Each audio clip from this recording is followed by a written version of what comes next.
the Arabian desert. A vast ocean of drifting sands and scorched, sun-baked rocks. Beneath these endless dunes, oil, the lifeblood of our new mechanical century.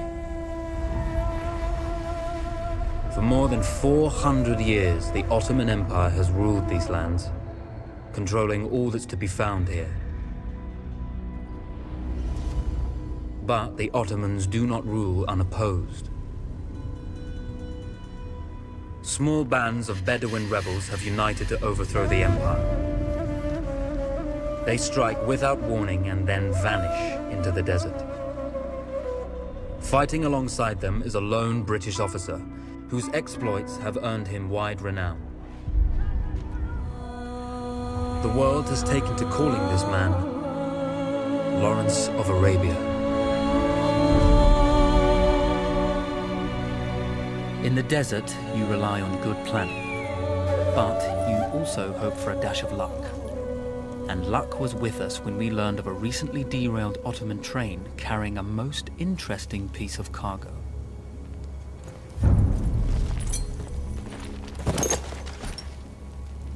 A small patrol had joined the Ottomans who survived the crash. Together, they guarded the wreckage and waited for reinforcements.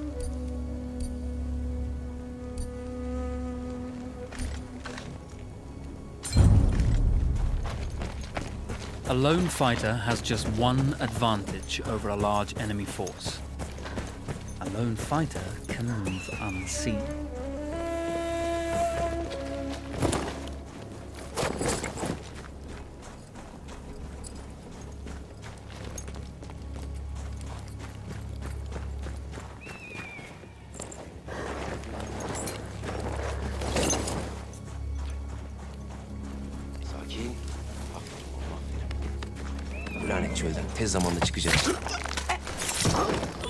The tribesmen fought unconventionally, using weapons they knew well.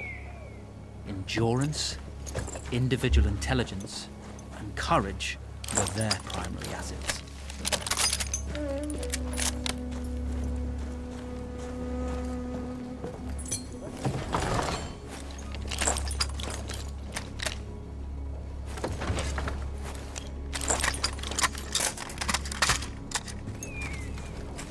Ayaklarım buz kesti. Kardeşimiz olsun.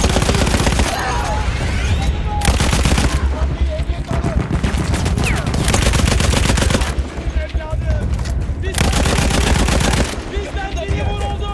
Yanından sokulmaya çalış.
No, it's over.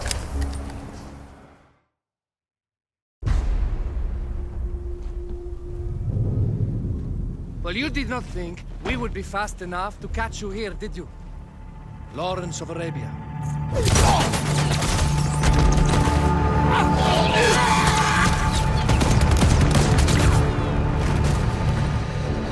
Actually, I was rather depending on it. Lawrence. Well, this is very clever. Now the hunter becomes the hunted. So who might you be? How enchanting you are, my dear. Ahmed. I'll show you enchanting. If it weren't for you, I'd be free. Free, is it? You'll be free when you're dead. And I'm happy to tell you The Empire intends to grant you all this freedom very soon. Even now, an engine of destruction scours this desert, obliterating your allies, your families, your homes. Soon there will be nowhere to run. Nowhere to hide. Soon all that you know, and all that you love, will be ashes. You will all be free to die. Oh. Ah, you animal! Zara!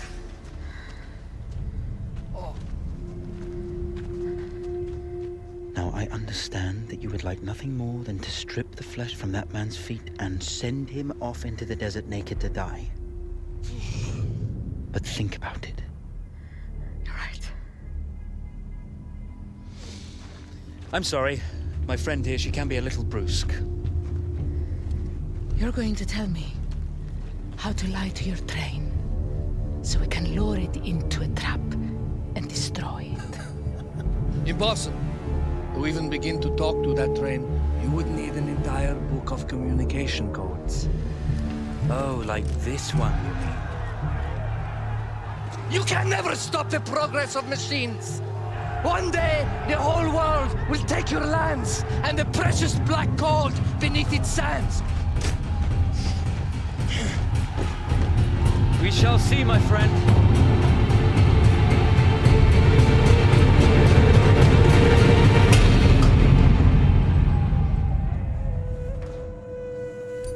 Of course, obtaining the codebook was not enough. To destroy this Iron Dragon, this Canavar, as the Ottomans had named it, we had to send it 3 encrypted messages telling it to stand down. There were Ottoman outposts scattered along the railroad tracks. The commanders there carried high-priority message capsules. We had to use those to send our orders. Infiltrating the village wouldn't be easy. A full detachment of Ottoman soldiers had occupied it. The Ottomans had chosen an isolated location for their desert outpost. It seemed lightly defended. It was also well stocked with arms and equipment. The ancient ruins were all that remained of a civilization now lost to time. The Ottoman Empire brought in the modern world with a host of armored vehicles and field guns. 3 commanders to eliminate, 3 personal message capsules to be stolen, and then sent with our false orders. How Zara tackled this dangerous and audacious mission was up to her.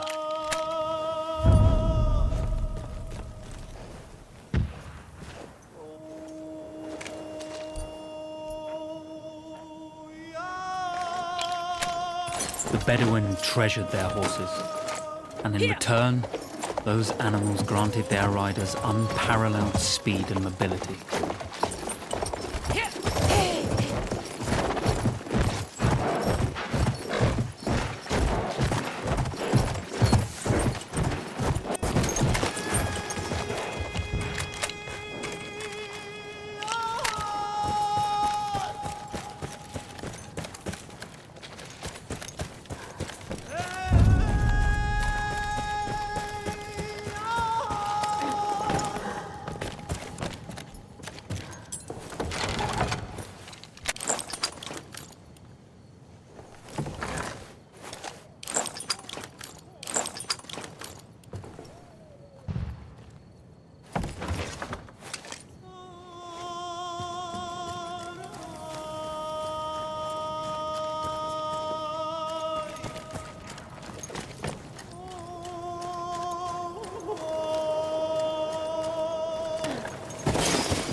single order wouldn't be enough.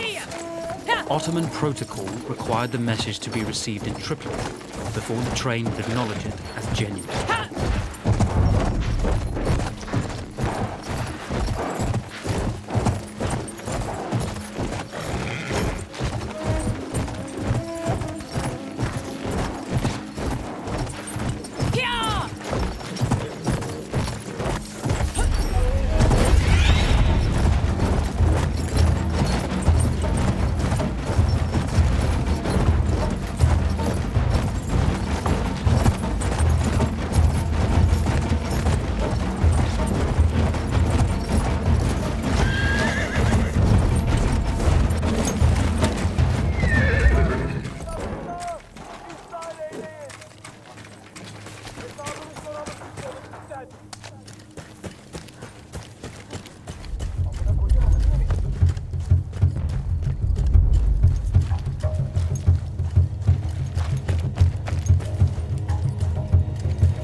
trust in Zara's capabilities, but I had complete confidence that she would carry the day.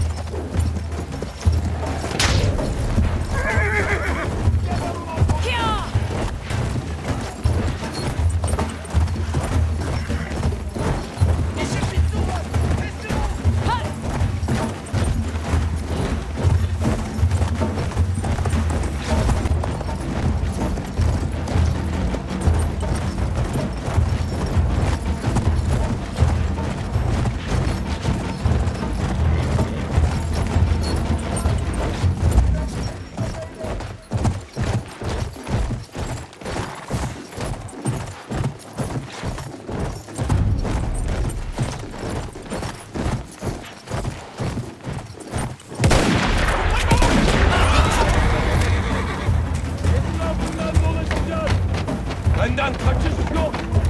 Emel Bredeyiz.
You see, the message had already been sent, my dear.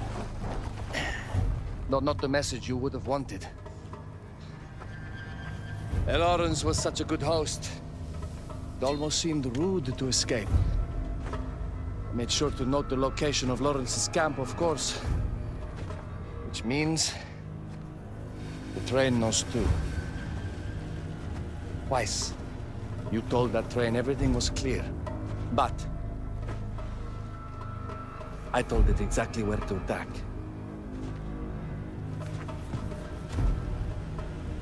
The beast has your scent, my dear.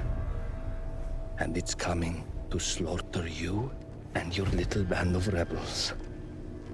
First, the firestorm from the cannon. Then, up close with the troops to slaughter any survivors.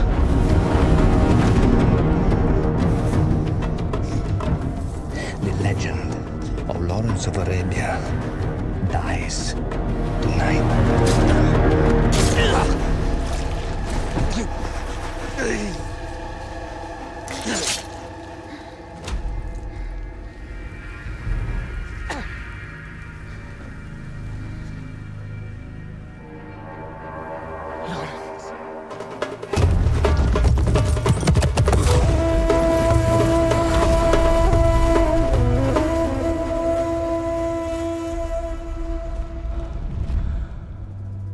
You slipped away just in time. Tilkichi was a fool to think we'd ever stay after he escaped. The carnival won't stop hunting us. No, it won't. Let me think. The train's coming a long way. So it'll have to stop to take on water. That's where we strike. Agreed. I'll deal with any sentries, then rig explosives on the track. Yes, and I'll rally our fighters. When I blow the lines, the train will be trapped. So when you hear the blast, you need to attack them with everything you have. It's good. But you know that there's a chance the men may not come. You may set off those explosives and find you're out there all alone. You know that. I guess I won't know either way until I set it off.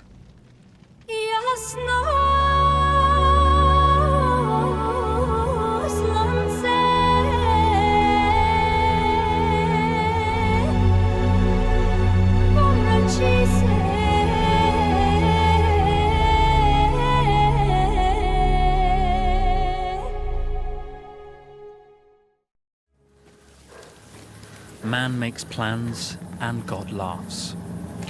As it turned out, the small town where we would ambush the train had a significant enemy presence. Those troops would have to be dealt with before the explosives could be set. Fazla ilgili ondan olur. Tedbirli olmak lazım. Yoksa sonumuz havalara benzer.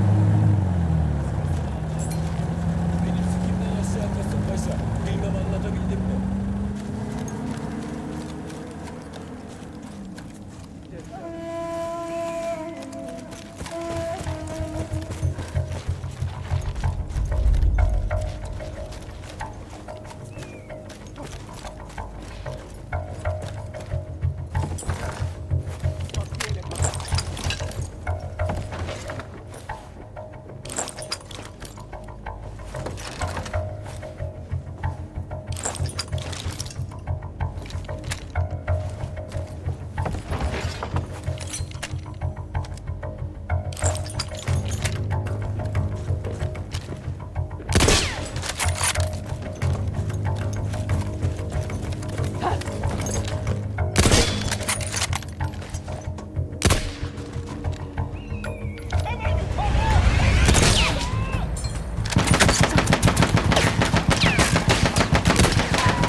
Ateş etmeyin!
Kodumun deyyusu!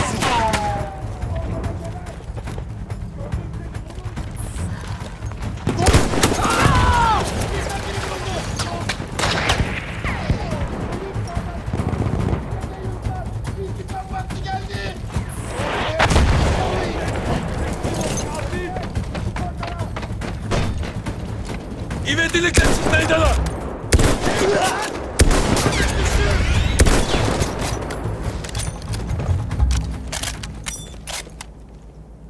Those troops in the village had to be dealt with before we could push on with our plan to destroy the train.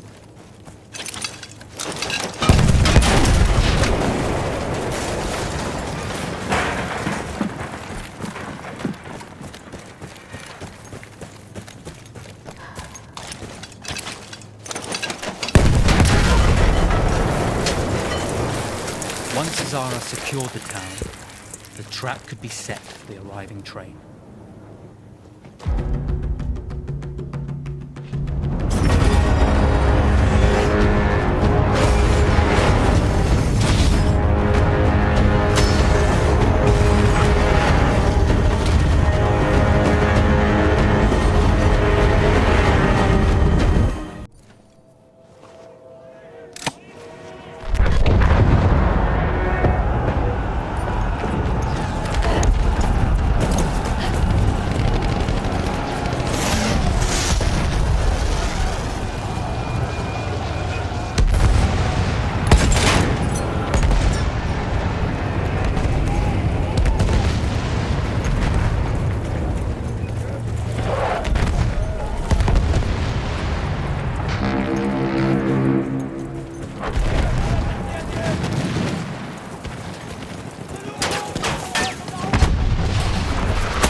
vengeance can be a sweet or bitter brew.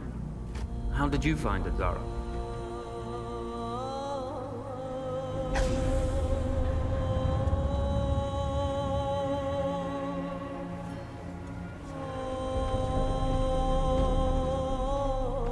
And you're right, we do need to think bigger, act bigger.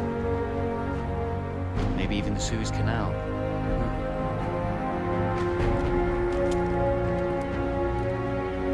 Tell me, what do you know about battleships?